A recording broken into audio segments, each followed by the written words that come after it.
जैसा कि आप देख रहे हैं ये प्रश्न आपके द्वारा हमारे टेलीग्राम चैनल पर भेजा गया है। तो सबसे पहले हम आपके इस प्रश्न को पढ़ेंगे, आपके आंसर को देखेंगे और देखेंगे इसमें किन किन बिंदुओं को ऐड करने की आवश्यकता है।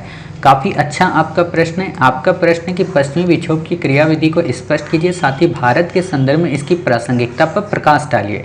आपने लिखा है भारतीय उपमहाद्वीप। उपमहाद्वीप ऐसे नहीं लिखा जाता है, उपमहाद्वीप, ठीक है, बड़ी की मात्रा। उपमहाद्वीप के उत्तरी इलाकों में सर्दियों के उत्तर पश्चिम इलाकों में सर्दियों के मौसम में आने वाले ऐसे तूफान को कहते हैं जो वायुमंडल की ऊंची सतहों में भूमध्य सागर, अटलांटिक महासागर और कुछ हद तक कैस्पियन सागर से नमी लाकर, देखो अटलांटिक यहाँ नहीं आएगा, है ना, अटलांटिक इस तरफ होता है, अटलांटिक की यहाँ पे कोई भूमिका नहीं होती, यहाँ भूमध्य सागर ही मेन रोल प्ले करता है। आपसे यूपीएससी ने कई बार प्रीलिम में क्वेश्चन पूछा है, ठीक है, तो इसलिए ये इंपॉर्टेंट हो जाता है। कैस्पियन को भी वो नहीं पूछता है, ठीक है, तो इसलिए आप ये ध्यान रखना कि भूमध्य सागर ही आपके आंसर में आना चाहिए, नहीं तो आपका आंसर कट जाएगा।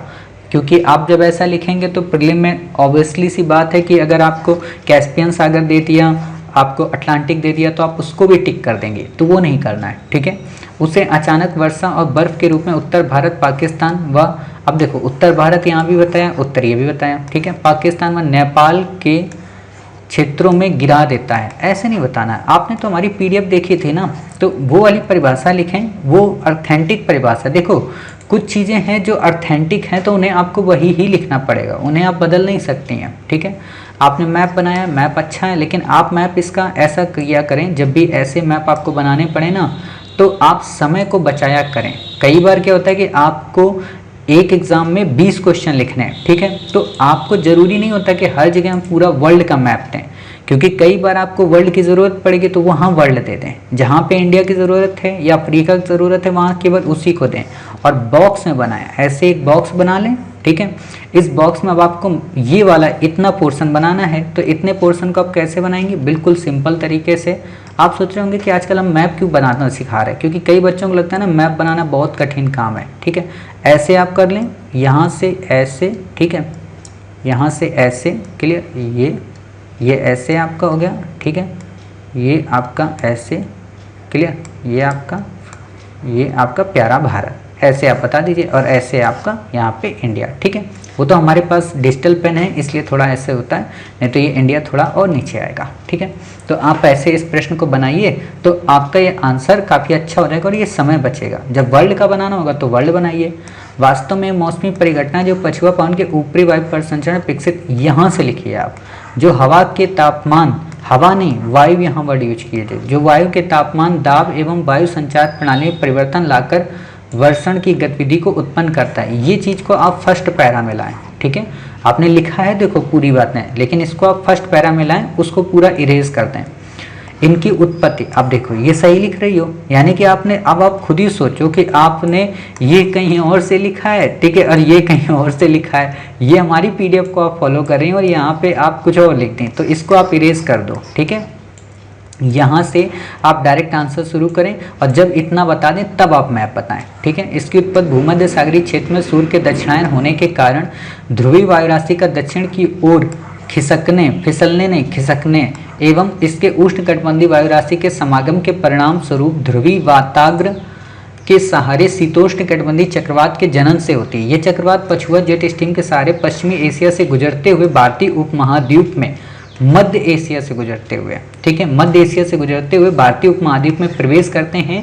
भारत में पहुंचकर चक्रवात सरोंधावस्था को प्राप्त हो जाते हैं। सरोंधावस्था का मतलब होता है चक्रवात परिपक्व हो जाते हैं, अपनी मजबूत स्थिति में आ जाते हैं, ठीक है, जिससे गर्म वायु राशि ऊपर की ओर विस्थापित हो जाती है तथा धरातल पर ठंडी वायु का प्रसार हो जाता है। हालांकि वर्तमान परिदृश्य में इसकी प्रासंगिकता काफ़ी अधिक है। अब आप यहीं से इसको लिंक कर दो, कैसे, विस्थापित हो जाती है तथा धरातल पर ठंडी वायु का प्रसार हो जाता है, जिस कारण यहाँ पे जो वर्षा है काफ़ी बर्फीली हो जाती है, जो कि भारत के लिए काफ़ी प्रासंगिक भूमिका का निर्वहन करती है, जिसे निम्न बिंदुओं के माध्यम से समझ सकते हैं, ठीक है। अब आप बताइए, जब आप ऐसा बता रही होंगे तो ये पॉइंट अपने आप इरेज हो जाएगा, ठीक है। अब आप इस पॉइंट की जगह पे क्या लिख सकते हैं, नंबर 1, यहाँ पर हुई ये वर्षा न केवल रबी की फसलों, ब्रैकेट में डाल दो, रबी की फसलों के बाद गेहूं, दलहन, तिलहन के लिए उपयोगी होती है, बल्कि ये प्रवासी पक्षियों के लिए भी उपयोगी है। नंबर 2, ये हिमालय में जैव विविधता और पारिस्थितिकी विविधता को बढ़ावा देने के साथ साथ पर्यटन के लिए भी काफ़ी उपयोगी होती है। शीतकाल में, अब देखो ये लाइन आपकी यहाँ से इरेज हो जाएगी ना, इसको कहते हैं शब्दों को बचाना, शब्दों के साथ खेल खेलना, ठीक है। ये लाइन आपकी हमने कंप्लीट करा दी, ठीक है। अब आपको ये लाइन नहीं बतानी, 5वां पॉइंट, इसको किसमें बताना है, इसको बताना है निष्कर्ष में। उपयुक्त बातों से स्पष्ट है कि पश्चिमी विक्षोभ न केवल पारिस्थितिकी को बढ़ावा देती है बल्कि पारिस्थितिक साथ साथ उत्तर भारतीय क्षेत्रों में शीतलहर को भी जन्म देती है, ठीक है। अतः पश्चिमी विक्षोभ एक सकारात्मक रूप अपनाती है, लेकिन कई बार जलवायु परिवर्तन के कारण इसके हमें नकारात्मक रूप भी देखने को मिलते हैं। अतः हमें जलवायु परिवर्तन से निपटने के लिए अपने आप को बड़े स्तर पर पूरे विश्व को एक साथ आना होगा, ताकि हम पेरिस क्लाइमेट प्रतिबद्धता को फुलफिल कर सकें और सस्टेनेबल डेवलपमेंट गोल्स को अचीव कर सकें, ठीक है। ऐसे बताइए, यहाँ पर भी उपमहाद्वीप में आप द्वीप ऐसे लिखिए, ठीक है। तो उम्मीद है आप समझ गए कैसे आपको लिखना है, किस तरीके से उत्तर आपको संयोजित करना है, कैसे भाषा शैली को बेहतरीन बनाना है, किस तरीके से अपने पैरा को चेंज करना है। मिलते हैं आप ही के द्वारा भेजे गए नेक्स्ट आंसर के साथ। अपना ख्याल रखिए। और ये हमारा ऑलरेडी 745 प्रश्न है, अब ये भूल जाते हैं बताना, ठीक है। ऑलरेडी 744 हमारे चेक हो चुके हैं। तो अपना ख्याल रखिए, स्वस्थ रहिए, कोविड-19 के पेंडेमिक से अपना और अपनी फैमिली का बचाव करिए।